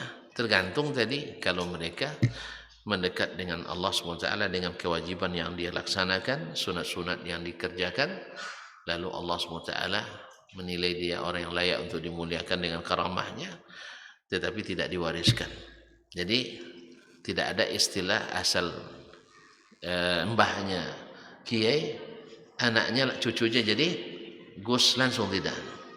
Nah, jadi kaum muslimin dan muslimat dirahmati Allah, dan sekali lagi itulah ciri daripada wali Allah, dan kalau tidak mungkin saja bukan wali Allah Subhanahu wa taala. Jadi tidak dipelajari, tidak diturunkan, tidak dititiskan dan tidak diwariskan, tetapi masing-masing Allah berikan kepada siapa yang dikehendakinya sesuai dengan prestasi dan dedikasinya dalam beribadah kepada Allah Subhanahu wa taala. Jadi waktu sudah dibatasi, ya apa boleh buat, saya harus menyerah. Ya pasrah tapi pasrah tetap rela. Terima kasih atas waktu yang diberikan. Habis itu saya tutup aja. Oh ada pertanyaan, masih banyak rupanya. Ada. Ini pertanyaan yang banyak nih. Nah silakan. Saya duduk tetap di sini. Tetap di sini. Ayolah. Karena ini tergantung perintah. Woi, pilihkan yang mudah-mudah ya. Pilihkan yang mudah-mudah. Bukan yang mudah-mudah, yang mudah-mudah. Pakai hana. Juga mengakhirkan kepada Ustaz yang pernah menyampaikan intinya, semoga apa yang disampaikan dapat memberikan manfaat kepada kita semua di dunia dan di akhirat. Amin. Dan sesi selanjutnya kita sesi tanya jawab. Ada beberapa pertanyaan yang telah sampai kepada kami. Untuk pertanyaan yang pertama, Ustaz, kenapa saat ini banyak orang yang mengaku wali Allah dan bagaimana caranya kita menyikapi orang-orang yang mengaku wali Allah tersebut? Baik, barakallahu fikum. Kenapa orang banyak nak jadi wali sekarang? Ya karena zaman sekarang orang banyak nak berilmu sehingga mudah untuk ditipu. Oleh sebab itu maka tetaplah mengaji terus supaya tidak tertipu. Kabarnya untuk siap-siap menghadapi Dajjal nanti. Nah, ma'asyiral kiram dirahmati Allah SWT. Bagaimana menyikapinya? Sikapi dengan ilmu. Kalau benar seperti ciri yang disebutkan oleh para ulama, benar seperti yang Allah dan Rasul sebutkan, dia taat pada Allah sesuai dengan perintah Allah, bukan taat yang dia inginkan, tapi taat yang Allah perintahkan. Kita beragama ini tidak seperti yang kita inginkan, tetapi seperti yang diperintahkan. Keyakinan kita seperti yang dikabarkan, bukan yang seperti yang kita pikirkan. Banyak orang nak meyakini akidah sesuai yang dia pikirkan, padahal disuruh mengimani yang dikabarkan. Banyak orang nak taat, tetapi bukan yang diperintahkan, tapi yang dia inginkan. Jelas tak? Jelas? Nabi saja disuruh istiqamah seperti yang diperintahkan. Wastaqim kama umirta. Ya Muhammad, kamu istiqamahlah seperti yang diperintahkan, bukan seperti yang kamu inginkan. Oleh sebab itu ulama menyebut kaidah na'budullaha kama yurid la kama nurid. Kita beribadah kepada Allah seperti yang Dia kehendaki, bukan seperti yang kita inginkan. Jelas? Karena tidak sedikit orang membuat-buat sebuah ibadah lalu dengan itu bisa jadi wali. Makanya kadang-kadang memasarkan itu ada kepentingan-kepentingan duniawi di dalamnya. Wallahu a'lam.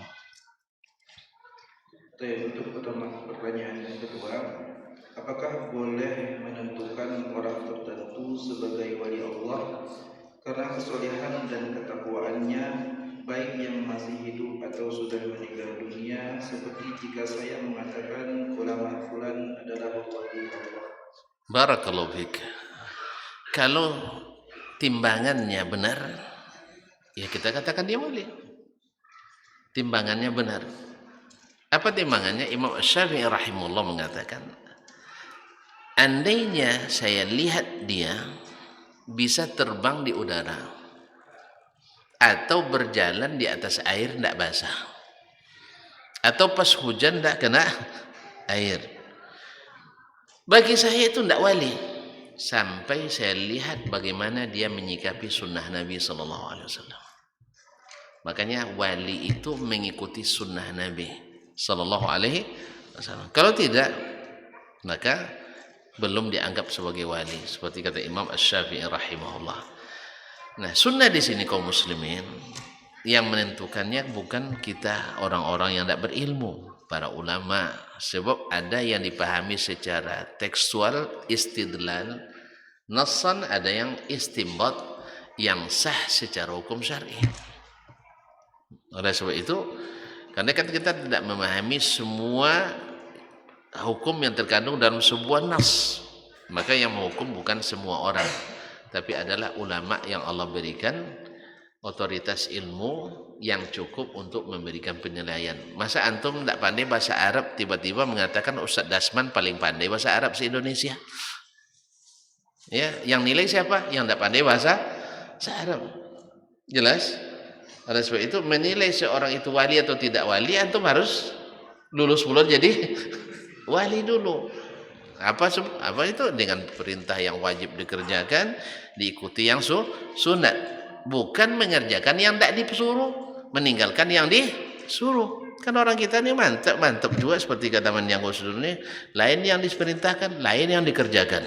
Allah musta'an. Kemudian ada pertanyaan dari akhwat. Assalamualaikum Ustaz, semoga Allah juga menjaga Ustaz dan keluarganya. Amin, amin. Ustaz, saya baru hijrah dan kenal manhaj salaf dan berusaha memperbaiki diri, namun suami saya sampai sekarang masih sulit untuk diajak sholat karena latar belakang keluarga suami jauh dari nilai agama. Saya bahkan sudah sampai ancam cerai jika tidak mau sholat. Saya khawatir dengan dua anak saya yang melihat ayahnya tidak sholat. Jadi bagaimana hukum pernikahan kami jika suami tidak pernah sholat? Mohon nasihatnya. Jazakallahu khairan. Innalillahi wa inna ilaihi raji'un.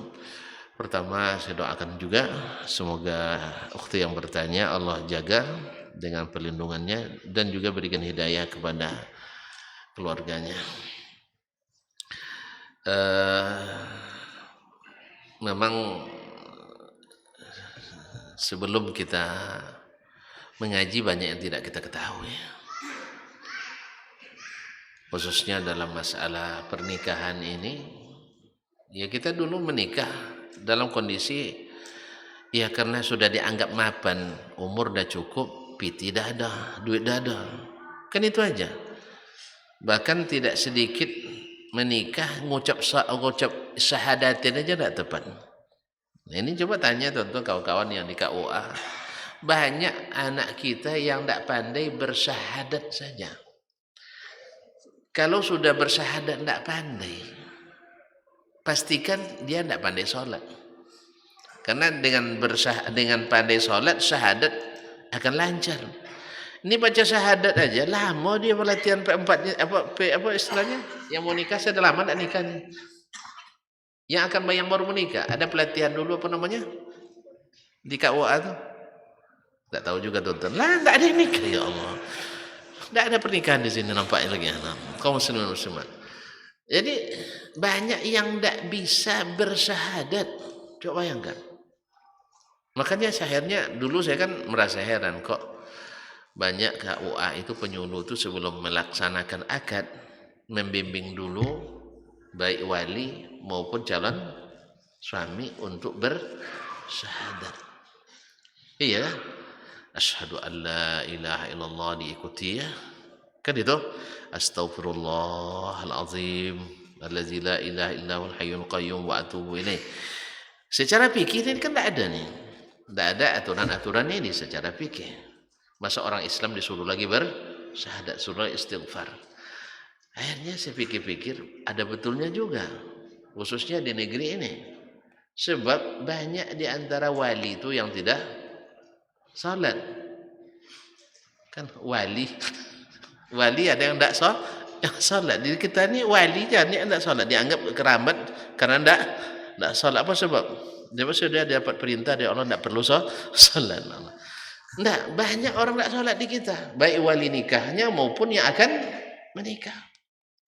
Maka Pak Wali Hakim, Pak penyuluh ni, Pak KUA, ustaznya, dia mau lepas. Jangan sampai menikahkan orang yang tidak Islam.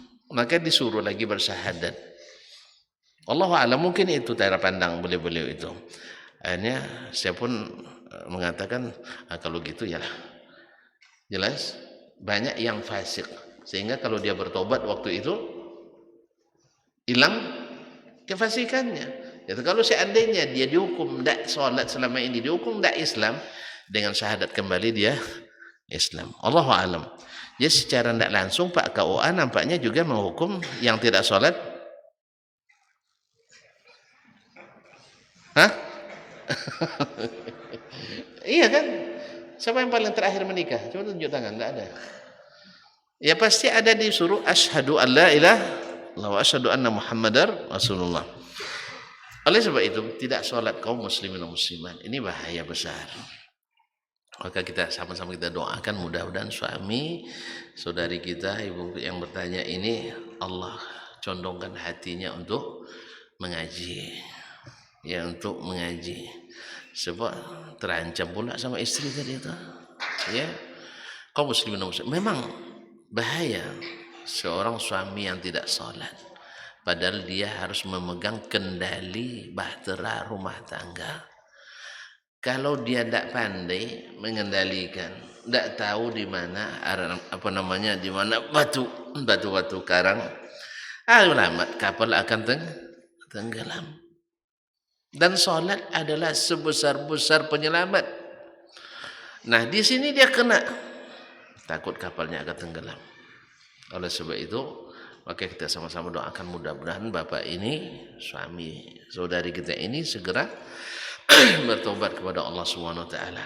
Karena meninggalkan salat itu kaum muslimin dan muslimat. Pertama ada yang yang menolak kewajiban salat. Artinya dia bilang tidak wajib salat. Ini tidak ragu, seluruh ulama mengatakan keluar dari Islam. Kalau tidak mengakui kewajiban salat, karena salat itu rukun. Kalau rukunnya dihilangkan berarti runtuh bangunannya, tidak ada Islamnya lagi. Cuman ada yang dia mengakui kewajiban salat itu, dia mengimaninya wajib salat, cuma dia tinggalkan karena lalai, karena malas, karena macam-macam. Masa awak umur masih 20-an kok salat kan, itu kan, tunggu umur 40 dulu, pas umur 40 tidak sampai, akhirnya tidak salat. Nah, di sini ulama berbeza pendapat. Imam Malik, Imam Ahmad dan jamaahir ahli hadis dan Zahiriyah tetap menghukum mereka keluar dari Islam. Artinya bila tidak tetap salat disuruh bertaubat, ya bertobat, tidak payah tobat, kan tak pakai bayar-bayar tobatnya kan. Ya, bertobat menyesali apa yang sudah dilakukan, meninggalkan salat, kemudian berazam untuk tidak kembali lagi dan mulai salat sejak saat ini. Insyaallah Allah ampuni. Karena taubat itu menghapuskan seluruh yang terjadi sebelum bertobat itu. Kita doa mudah-mudahan bertobat segera. Yang kedua pendapat ulama, Imam Asy-Syafi'i rahimahullah mengatakan dia tidak murtad, tetapi wajib untuk diingatkan dan dihukum oleh pemerintah yang berkuasa. Jadi kaum muslimin, kalau perintah katakan bahwa mereka tidak ada urusan dengan salat, keliru. Pemerintah itu berkewajiban mengatur salat jemaahnya, rakyatnya, menyuruh mereka salat. Alladzina immakkannahum fil ardi aqamus salah wa atawuz zakah wa amaru bil ma'ruf wa nahaw 'anil munkar. Orang yang apabila kami berikan mereka kuasa di atas permukaan bumi, mereka mendirikan salat. Maksudnya bukan sendiri-sendiri, mendirikan salat di tengah-tengah kaum muslimin. Jadi kalau ada umat yang tidak salat, dia berkewajiban untuk menghukumnya. Nah, hukum yang diberikan kepada orang yang tak mau melaksanakan salat setelah dipanggil, disuruh salat, ternyata tetap tidak mau, boleh dihukum walaupun sampai hukumnya seperti hukum murtad, yaitu dibunuh. Karena ini penyakit. Ini menurut mazhab Imam Asy-Syafi'i, tidak ringan juga. Ya. Kemudian mazhab Imam Abu Hanifah rahimahullah sama dengan Imam Syafi'i, tidak dihukum kafir. Karena dia bersyahadat tadi. Orang yang masuk Islam dengan yakin tak dikeluarkan dari Islam kecuali dengan yakin pula. Dia tidak ngaku kafir dia, tapi tidak mau salat, maka tidak kita keluarkan dari Islam karena dia masih mengakui itu. Oleh sebab itu, tapi kata Imam Hanifah juga wajib diingatkan oleh pemerintah dan wajib untuk dihukum kalau tidak mau bertobat. Tapi tidak sampai dibunuh. Dicambuk boleh, diturunkan pangkat boleh, atau diberhentikan sebagai PNS. Makanya kalau di Arab Saudi yang berlaku hukum Islam, ya, mereka syaratkan bagi calon PNS wajib selalu dapat rekomendasi dari imam masjid. Nah, kalau boleh nak melamar tuh rajin dia ke masjid tuh. Nah, iya kan? harus dapat rekomendasi dari imam masjid. Sebab yang tidak solat berbahaya bagi kelangsungan masyarakat Islam. Oleh sebab itu sekali lagi kepada ibu yang bertanya, ajak selalu jangan bosan dan selalu mengingatkan. Dan ancaman tadi menurut saya, walaupun ya secara dalil pendapat yang mengatakan keluar dari Islam secara dalil lebih kuat, tapi pendapat Imam Asy-Syafi'i lebih hati-hati. Ya secara dalil pendapat Imam Malik, Al-Zahiri, Ahlul Hadis, Imam Ahmad lebih kuat dalilnya dari Al-Quran dan Hadis. Tetapi dari sisi kehati-hatian pendapat Imam Asy-Syafi'i dan Imam Abu Hanifah lebih hati-hati. Karena tidak menghukum mereka kafir, tapi wajib untuk ditegur dan wajib untuk dihukum. Yang ketiga, apakah permintaan atau memaksanya dengan ancaman cerai itu sudah pada tempatnya memang. Karena tidak ada kebaikan pada seorang yang tidak sholat. Tidak ada kebaikan bagi istrinya, ada kebaikan bagi anak-anaknya. Tetapi tentu saja ibu jangan bosan untuk dan tetap sabar dan kalau bisa dengan cara jangan berikan haknya. Sebelum abang sholat saya tidak akan berikan hak. Apa haknya? Jangan disebutkan, bahaya. Ini kan untuk 18 tahun ke atas. Jangan berikan haknya. Nah, kalau tetap dia tidak mau juga, berarti dia tak cinta lagi sama kita. Untuk apa? Sudah kepada Allah tidak cinta, pada kita tidak cinta. Maka katakan selamat tinggal dan semoga Allah berikan ganti yang lebih baik.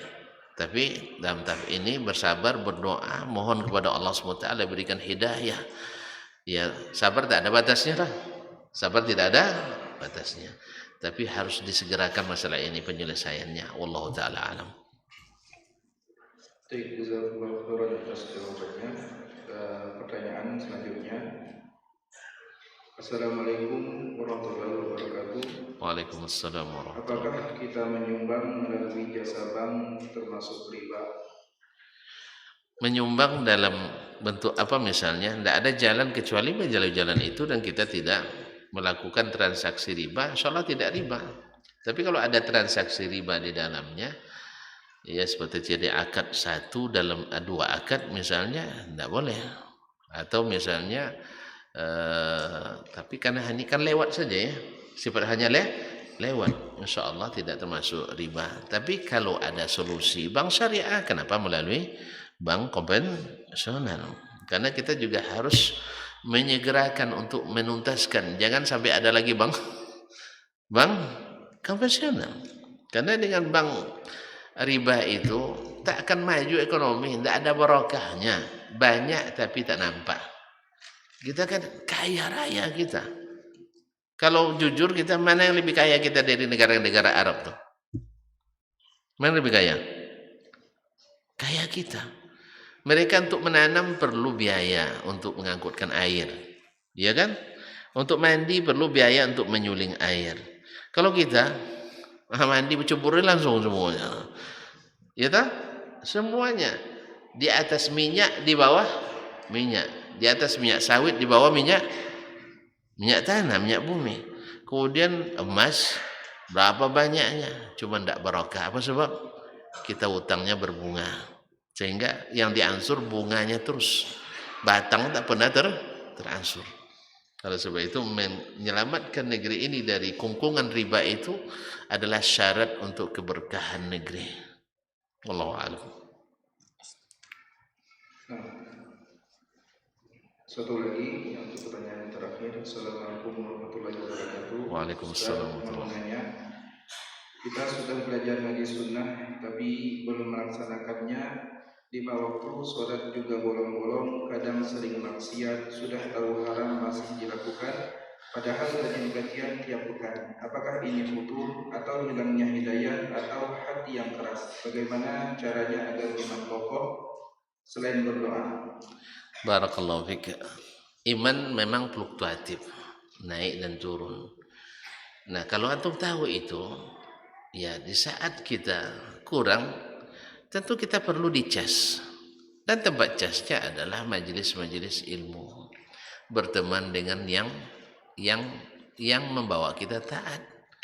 Bukan hanya berdoa dah. Awak doa tapi di kasino duduk mana masuk? Awak doa tapi di karaoke, mana makbul doa di karaoke? Habis itu menari kita. Ya kan, kita mulai acara konser kita dengan doa doa pembukaan kan, dipimpin oleh seorang kiai. Doa habis itu joget-joget campur laki-laki perempuan. Masuk kan enggak kan? Jadi harus serius. Tadilah katanya sudah ngaji, berarti harus kelompoknya kelompok yang sudah ngaji. Ya kalau dengan orang ngaji, orang ngaji gitu juga Ustaz katanya, nipunya bahasa asap juga katanya, ghibahnya macam-macam. Cari kelompok yang tidak ghibah. Ya karena dari sebanyak itu orang ngaji masa ghibah semua? Enggak semua kan. Masa sebanyak itu orang penipu semua? Enggak. Ada personal yang maftun, menurut istilah syar'inya. Orang ini maftun artinya dia tahu tapi belum bisa meninggalkan. Dia tahu itu dosa tapi belum bisa meninggalkan. Dengan banyak sebab. Satu tadi, kelalaian diri. Yang kedua, karena kurangnya ilmu. Yang ketiga, kawan-kawan di sekeliling. Yang keempat, tidak ada yang menjaganya. Yang kelima tadilah kekurang kemampuan untuk menahan diri. Nah, oleh sebab itu kalau kita tahu kelemahan itu, lemahnya di ilmu, duduk di majelis ilmu. Lemahnya di teman, ganti teman. Berani kita ganti teman. Kalau lemahnya di ketahanan diri, jangan dekat-dekat tempat-tempat yang subuhat. Jangan dekat-dekat tempat yang subuhat. Misalnya, mohon maaf, contoh kecil, antum tahu diri antum orangnya suka nonton, sah? Suka nonton? Pada sebab itu jangan beli alatnya. Yang ditonton apa? TV kan? Biasanya jangan masukkan TV ke rumah, dah selesai. Ya kan? Oh enggak, nanti orang cerita semua. Ya masa cerita gol 2-0 itu enggak harus tengok TV juga lah. Ya. Enggak tahu untuk perkembangan dunia tanpa TV. Tahu kan? Kemudian antum tahu perkembangan dunia, apa yang bisa antum buat? Ada yang bisa dibuat. Menang Indonesia 2 kali lawan karo-karo. Apa namanya? Apa untuk bagi antum? Apa yang bisa antum buat? Kalau kalah pun, antum itu buat nangis. Habis itu selesai enggak? Atau artis ini nikah dengan artis dan sebagainya. Untuk apa? Harga cabai naik, tahu enggak tahu antum nanti akan tahu juga paniknya dia foto di pasar. Ya kan? Karena bungkus cabai itu koran juga. Jadi oleh sebab itu kaum muslimin muslimat yang dirahmati Allah SWT, maka berani untuk membuat keputusan yang menentukan arah kehidupan kita selanjutnya. Karena dulu Ali bin Abi Thalib yang masih kecil berani buat keputusan masuk Islam. Akhirnya selamat jadi orang hebat. Ayahnya Abu Thalib yang banyak jasa kepada Nabi tak berani buat keputusan. Akhirnya tak jadi orang hebat. Disebut nama Ali kita ucapkan radhiyallahu anhu tanpa ragu, sah? Tapi diucapkan namanya Abu Thalib kita bersedih. Karena Nabi bersedih dia tak jadi masuk Islam. Nak didoakan tak boleh pula. Ya tak? Jadi si kecil berani buat keputusan, hebat. Ayahnya yang dewasa tak berani buat keputusan karena takut nak bertemu dengan sahabatnya di neraka. Akhirnya dia memilih mati dalam keadaan syirik. Anaknya yang masih kecil umur 9 tahun dia buat keputusan, akhirnya dia menjadi orang hebat dalam Islam dan tersebut sepanjang sejarah, dan di akhirat dikumpulkan dengan orang yang bahagia. Nah, itu pilih aja, buat keputusan segera. Kalau masalah saya di teman, saya tukar teman. Kalau masalah saya lokasi, saya ganti lokasi. Kalau masalah di istri, ini yang payahnya. Kan tadi kan agak repot juga.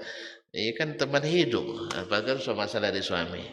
Tapi bersabar sambil berusaha untuk merubah. Karena memang dulu kita tidak tahu mengaji dulu kan. Sekarang tiba-tiba ada ngaji, tak hampak perubahannya. Semoga Allah SWT mudahkan segala urusan kita.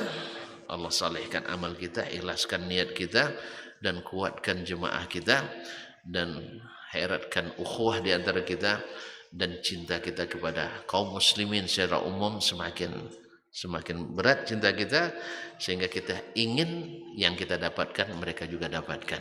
Bukan justru menganggap mereka orang-orang yang tak mungkin mendapat hidayah. Hidayah itu di tangan Allah SWT. Mudah-mudahan kita pegang sampai akhir masa kehidupan kita. Amin ya rabbal alamin. Allahumma lakal hamdu kullu wa lakal mulku kulluh wa biyadikal khairu kulluh wa ilaika yurja'ul amru kulluh. Allahumma arinal haqqa haqqan warzuqna ittiba'ah wa arinal batila batilan warzuqna ijtinabah. Terima kasih dan mohon maaf. Lebih kurang saya minta izin dan mohon maaf. Wabillahi taufiq wal hidayah. Terima kasih kepada semua. Wassalamualaikum warahmatullahi wabarakatuh.